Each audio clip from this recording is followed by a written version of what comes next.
You're listening to an episode recorded during the time Innovation Fuel was part of University Canada West. We are proud and grateful for the work we've done together, and we want to thank the university for being in our podcast. We are now excited to continue the journey of Innovation Fuel into its next chapter. Thanks for listening.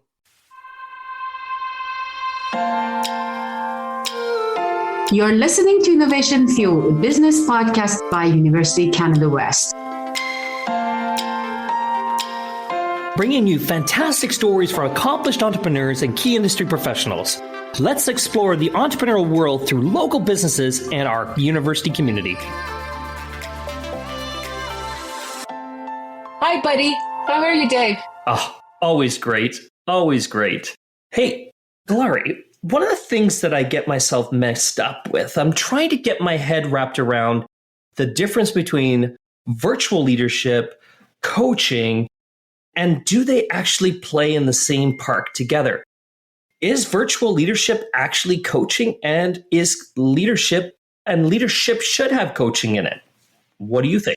I think that in any kind of leadership, you need some sort of coaching skills because it's for succession planning. It's for making sure that because later they need to put everyone ahead of themselves to make sure other people are successful, to make their own team successful. So those are things require mentoring for sure. And of course, I think that all the leaders, doesn't matter in virtual or leaders, they need to have a coaching skill. When it's come to virtual leadership, everything is more complicated. Trust. How you can trust someone that never seen it and just see it in a Zoom or MS Team. Or how you can have a communication without miscommunication. Are they really there? Turn off my camera. Is it on? Are they really there? I know.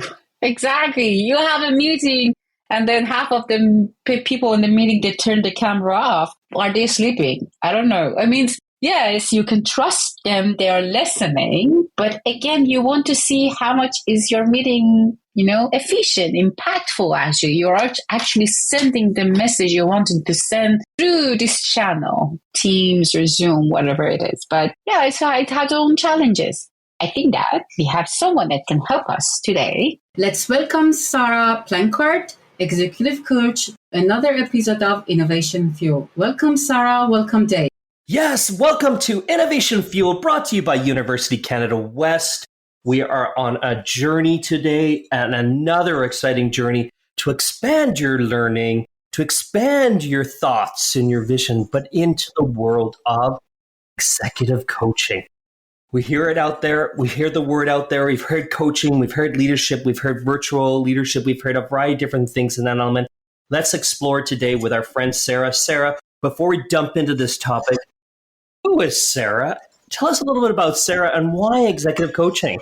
Yeah, well, I'm an ordinary human who happens to have gotten into the field of executive coaching by pure circumstance. And actually, I'm going to catch myself in that lie. It's not pure circumstance. I really came to this world because I was in leadership roles in retail and hotels for quite a long time. And I knew that I loved seeing other people succeed. I just loved it. I just loved it. And I thought, how do I make a profession out of that? How do I help other people achieve things? And, at first I actually had contemplated doing an MBA, and something inside of myself, probably like gut feeling, right? That gut feeling that people talk about a lot, said, doesn't feel quite right. And so actually I backed out of that pathway and did some digging around. I lived in Calgary at the time, and I heard about coaching. And at first I thought, well, what is that? Like football coaching? Like what's coaching? Executive coaching. I pictured a football coach. That's the first thing I did. I dug around though and found it was about helping other people excel, which is exactly what I wanted to do. So I jumped in with 2 feet. I signed up for the Royal Roads University Executive Coaching Program at the time. And the minute I walked in that classroom, I knew that this was what I was doing for the rest of my life. Hands down. I just loved it. Best place to play, let's put it that way, in my world. That is really interesting. So what type of specialty you have for executive coach? What do you actually offer? Yeah, so I do a few things. So I offer one-to-one coaching. So I work with executives and offer coaching. So what that is, a lot of people are like, what do you do? Literally, I meet with executives on a one-to-one phone call and no one else is there. It's just us. And not just executives, leaders, senior leaders, managers. It's often where it happens in organizations and corporations. And we talk about places where they're stuck. Where are they challenged in leading their team? Where are they challenged in their own growth? They can't see the path forward, but they know they want to go there. And a lot of people say, like, are you my psychologist? I'm like, no, I'm not your psychologist, because the difference is we don't diagnose and we don't look backwards. We look forwards. We help people grow. That's what we do. We help people overcome the hurdles that are inside of them, because often what coaching is, it's behavior, it's mindset, it's habit. Yeah. What was different from after COVID? Yeah, what I think we're seeing now is an amp up in the awareness of how effective coaching is. So leaders are saying, this is great. And how do I get this for my team? And let's be honest, most businesses can't afford for everyone to have a one-on-one coach. And so we're seeing more and more, and at Essential Impact, where I work as well, we teach leaders coaching skills. We're seeing more and more leaders, and team coaching is another thing. So we're seeing more and more leaders developing their own skill and their own capacity to coach their team members, and even to coach each other, to coach a peer, right? It's not a hierarchical thing. It's not, it's anyone can coach anyone else once you have these skills. That's what's cool about it. And we see more team coaching, right? Because there's more impact. A coach can sit with 7 people and get work done as opposed to one-on-one. So those are some of the big shifts we're seeing. And of course, it's all happening on a screen. That's kind of still weird. That's exactly what I want to ask next. So what do you think leaders' unique challenges in the remote work? I think we're helping leaders more and more through coaching on decision making, actually. I think it's harder to make the decision and be directive and say, here's what needs to happen, when you can't read the emotion. You can't read the tone of the team. There's a high level of disengagement. Is a camera on? Is it off? Is the person, what are they doing? Like, what's the rest of their body doing? All I see is a head. Right? So we only have so many cues. The other thing is like, it's an overload, right? Not only am I on a virtual call with you, I'm probably sending a message vis-a-vis a chat. I'm probably got my emails coming through. I'm not actually present. So leaders are struggling with a team who isn't present for the team meeting or isn't present with the leader as much as the leader is struggling themselves to be present. So yeah, I could go on and on. That's just the first few things that come to my mind. But a big part of reading someone is, we say 80% of it is body language. Like 20% is what we say, 80% is what we communicate through how we move. So this is a big issue if we're thinking about virtual and how we're interacting and how they're getting a response. And I think the other thing too is that, and I don't know, Sarah, I'll open this up for you, but other thing too that I think is a challenge is this whole virtual reality, meaning is, when does the buck stop? Meaning, like, when do we stop working? When do we stop doing? Where do we find the balance between those elements? And how do they do it within that element of leading and coaching these individuals? Everything's become more blended because we're at our house, our pets are here, our children are here, my laundry's here. The other thing is the cadence of the way we work virtually, right? There isn't the buffer between meetings because I'm walking down a hallway and I'm bumping into someone and having a casual social connection. I am back to back on a Zoom call or a Teams meeting or whatever you use.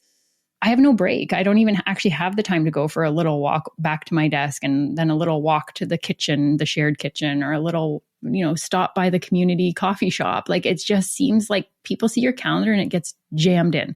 So I think at the end of the day, we're ultra exhausted, but we feel like we've gotten nothing done. And so, yeah, we're taking work home at night. A lot of people are. And I think that's why burnout is on the rise. A, we're taking our work home at night because we're back-to-back meetings, back-to-back-to-back. So we didn't get our work done. And B, I think burnout is also on the rise because we have no social connection anymore. We don't have those nice casual interactions. Like, they just don't happen on Zoom. Everything becomes this pre-planned scheduled meeting that takes 2 weeks to get in a calendar, One of the things, the challenges that we're seeing with this element of this struggle of, do we continue this element of working remotely, or do we go back to the office? Because one of the challenges that businesses are having, and I think you talk about a little bit around this around your podcast, is that the innovation. How do we iterate? How do we change? If we're not able to have those hey, I have this idea. I need to go share it by the water cooler, or I need to pop into someone's office really quickly versus setting up a Zoom meeting. Like, because a Zoom meeting is hard to set up. Oh, they're hard. Yeah. Getting things in calendars is a struggle, right? We lose the spontaneity for sure. We've lost the spontaneity, and that's exhausting for everyone. That's exhausting for leaders. And I don't know, like when I coach leaders, and I don't know that we can really see what's going on for ourselves without some support to say, yeah, what are you missing? Are you missing the creativity, the spontaneity? Are you missing the social connection? Is like, what is it you're missing? And some people, they want to stay at home, so what's the struggle of going back to the office? That's the other part. The other thing too that, Sarah, maybe this is I think even now with the element is that you've got people not wanting to go back to that business or not going back to that opportunity. We see the struggle of trying to find those amazing people, but, and how to work with those amazing people. We're also seeing a struggle to a new organizational culture, almost like not this element of a top down anymore. It's a more of like, how can I contribute to the team because I'm part of the plan versus I'm just a cog in the wheel. When you think of what's the meaning and what's the contribution that people bring, and if we're letting go of command and control and we're letting go of hierarchy, where are those conversations going to happen where we sort it out? And how are they best going to happen? Do those conversations best happen in a virtual meeting?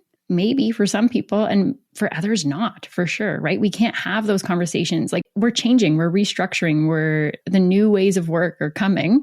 Some people can thrive in virtual worlds and some can't. And just sorting that out, just being a leader who has to sort that out to try to please all the preferences on a team, because now there's too many options. You've heard of that, right? The paradox of choice, right? I forget who that is, but the paradox of choice is a thing. It's like when there's so many options, it's like, I don't know what to do anymore. And the leader is the one who has to make that decision. And so that's where coaching can come in. That's complexity. Coaching is good for complexity. I think it's working in the unknown. I think it's that decision-making that we were talking about a little bit earlier is like, sometimes you just got to make a decision that other people aren't going to be happy with because you're a leader and you need to make a decision. And it's your job to communicate the importance of making that decision, because we all do want some clarity. We might not all like the answer.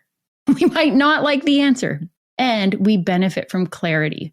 And you have to make a decision and be clear and communicate that. And that takes bravery. And then you got to be ready to have the follow-up conversations. You brought up very good things about the communication. So communication channels that we have as virtual leaders, it can be through the Zoom or MS Teams, or it's going to be through our emails or messaging through any channels. So, for example, as you mentioned, that you're going to have a meeting, department meeting, and most of the people turn their camera off and they know never to participate in the meeting. So we don't know if they have heard of our decisions or participation, or you will send an email, mass communication to everyone, no one respond, or you send a message to the teams, not seen. So what other tools I have as a virtual leader to make sure that I communicate? Well, when I hear all that, I hear that you have a disengaged team. That is a highly disengaged team. No response to emails, not putting cameras on for meetings, not having dialogue. So you've got a much bigger problem than communication at that phase, right? But this is not just, this is a very common thing. People lost engagement, or they may listen, or they may read, but they don't respond. Still, people are engaged because they've done their work. They delivered their work, but however, they do not communicate. So I think that it's kind of engagement is different from generation to generation. I would argue that doing work is not engagement. That's checking a box. That's completing a task. That doesn't mean I'm part of a team or part of a culture, that I feel like I'm contributing to something more grand than the work I do. Just because you did your job doesn't mean you did what you got hired for. You also got hired to be part of a team, to be with other people and support them. I 100% agree. I have this argument when we talk about social media, a like versus actually a comment. A like is not really that engaging. Anybody can click a box. For someone to actually take a moment to think about something and respond to something, that's engagement. Well, and I think you're onto something there, because I think we are parallel to the world we live in. And so if we are now living in a universe where I'm scrolling and liking, and it's an abundance of scrolling and liking, that might translate to how I'm going to do my job. I'm checking and doing, right? We don't have the connection. I think the other thing too is I think we're overburdened with freaking too many tools. I don't think there's the level of communication is so different if you have all these different types of places where you can communicate with someone. WhatsApp, Zoom, and I can go on forever, all the different ones. I think it's overwhelming. Even spreadsheets are a form of communication, right? Like fill out this spreadsheet, create this report. And I think we can overburden ourselves with more tasks. That's all task. We have to watch that balance of how much task are we doing and how much connecting are we doing? How much culture are we building? How much mission are we achieving? Like, how are we finding meaning in our work? And yeah, I think this is all the stuff that leaders and employees are struggling with in their experience. There is some specific, for example, engineering companies that most of the people are not even in one city or country. They never met each other. And then when they want to do brainstorming, they don't want to have a meeting or virtual meeting. They're just using specific tools to put their idea there. And they said that, okay, I think the nomad culture and the virtual work culture is really changed, and people, especially new generations, they don't show their engagement. Well, maybe organizations will adapt to that and have more subcontractors. If you don't want to be a part of a team and you don't want to be a part of the culture, like, we're not invested in giving you a permanent full-time job either, right? Like, that's how I would respond if I was a business owner. Then why not just have subcontractors? Why not have someone come in and do the work of a project and go away? And if I need you again, I need your task again. But I think overall, like, when we take on a permanent full-time job, we're saying, I'm committed to you. I'm committed to your organization, just like you're committed to giving me a paycheck every week with no end time, right? Like, so I think I think maybe we need to get more explicit about that too, right? Like, but who knows where this will all shake out? That's kind of like the cool thing about business is it's created by humans, and humans can make choices and we can evolve the way we want. So if a business says, I'm cool with nomadic workers, maybe they start doing more contract work. I think there's a lot of contract workers now compared to other previous years. I think a lot of people want that. And they'd rather have their social connection out in the world than in their company, which is okay. That's great. That's your choice. I think, though, if you're hired full-time permanent, it'd be nice if you'd contribute to the culture, to the team.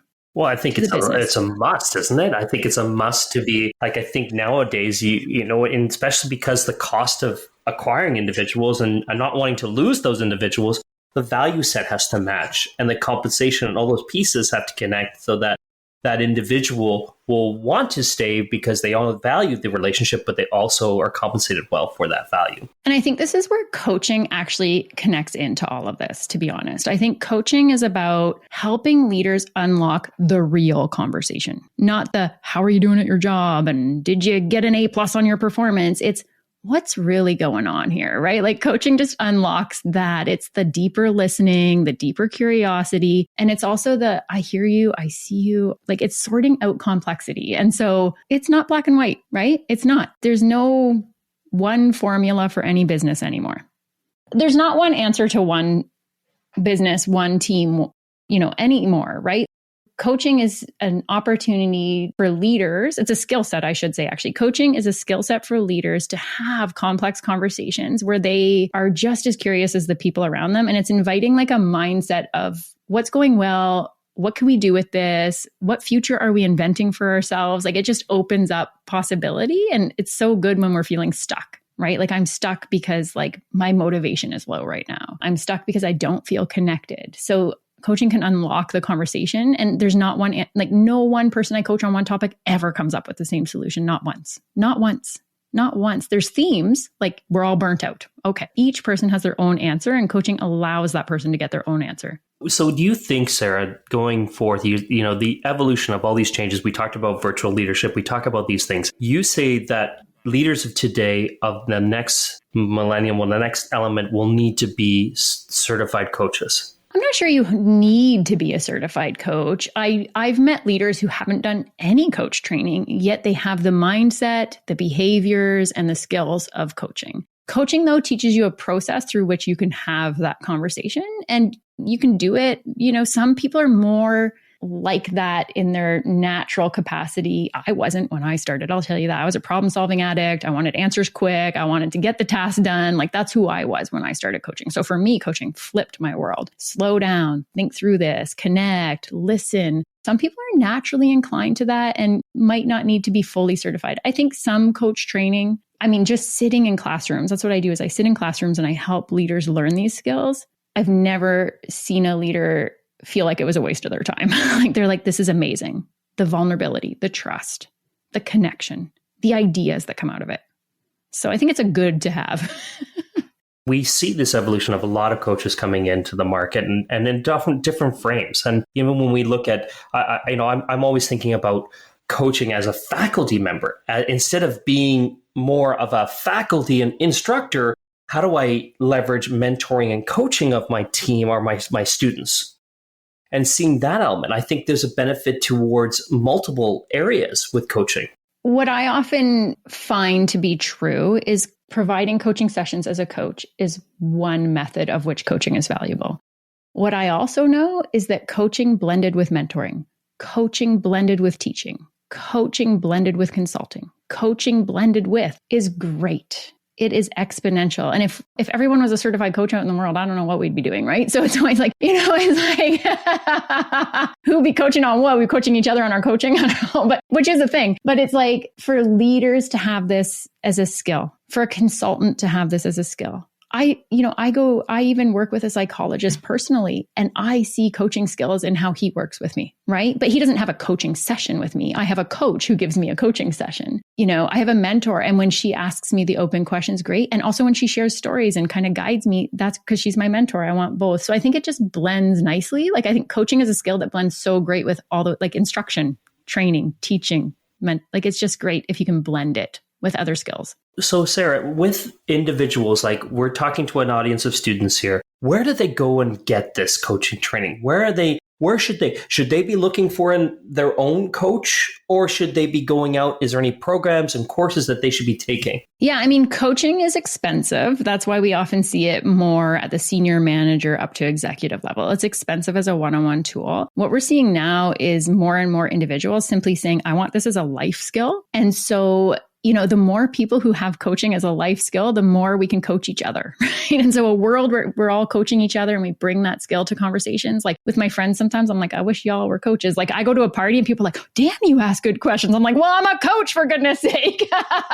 But imagine if they're like, you listen so well. Wow, you really acknowledged me there. And I was like, well, what if we all had the skills? So I think going for coach training is a great way to attain the skills and grow more of this in our society, and more of this in our own communities and families. And so I think if you go to the International Coach Federation, that is the governing body for coaching, you can find so many coaching schools. At Essential Impact, we happen to teach leadership coaching, which is more for the business environment, extremely non-directive coaching. So it depends what you want. There's also life coaching, there's health coaching, there's somatic coaching, there's neurodiverse coaching. I mean, you can, it's what's going to serve you in your world. But the International Coach Federation is the governing body, which we also adhere to, that, you're going to get good training if you go through a school who offers that like an International Coach Federation certified program. That's what I would say is like great. And yeah, if students are out there getting it, we get students through our programs all the time.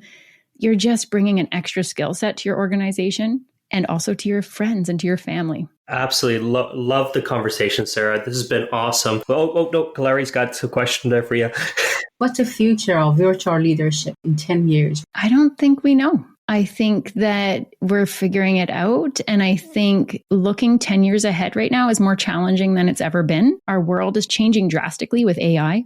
That's going to change the world. We're sorting this out in a way. I think organizations are going to try so many different things. I honestly couldn't say I would even have a guess where we're going to be in 10 years. I know that leaders have a good task in front of them though, right? And I think the best thing to do is try things out and have conversations, get feedback, and develop what works for your own business. I think we're going to see a variety of things. Let's put it that way. I think we're going to see a variety of things. And I think that's wonderful. If every business can say, here's what works for me, for my team. And then when you get hired, you can say that works for me or it doesn't. I think that would be nice. If people are doing what they want to do, businesses do what they need to do so we can all thrive. Absolutely love it. We need to get out there, students, listeners, get out there, start thinking about some of the coaching elements. And before we wrap up today's show, Sarah, we got to throw it over to you for a little bit of a challenge, a macro challenge, something big that we should be thinking about, or a micro challenge, maybe something your organization or the individuals listening to this podcast should be doing. In coaching, we talk a lot about listening, and we talk about listening at many levels. And so there's body language, which we talked about today. There's listening to values. There's listening to core beliefs. And in coaching, we listen to the other person a lot. And something people don't know about coaching, which I think is a superpower for any human, is how are you listening to yourself? How are you listening to what you need, what you want? In what ways will you thrive in this world? Don't try and do what everyone else tells you to do. Try and listen to what's going to light you up and what's going to drive you forward in your career. So if you can tune into yourself, and we talk about it in coaching, how are you listening to even yourself right now? Because that's where all your wisdom and information lies. It's in you already. It's already there. You already know, but sometimes we have to unpeel all the layers of what we've been taught about what we should be doing. Right? And it's like, no. Inside of you is an answer that's unique to you. And yeah, you got to be pragmatic. You got to pay your rent. But inside of you, there's an answer about where you're going to go on this career journey, where you're going to go as a leader. And that's what you got to tune into, that voice. And it's quiet. We've been taught to quiet that voice down. So I say, get it, make it loud. Make it loud. Make that voice loud. Your voice. That's what I would say. That's my challenge, is to find your own voice, because we need to hear it. Love it. Love it. Thank you, Sarah. Thank you, Dave. That was another episode of Innovation Fuel.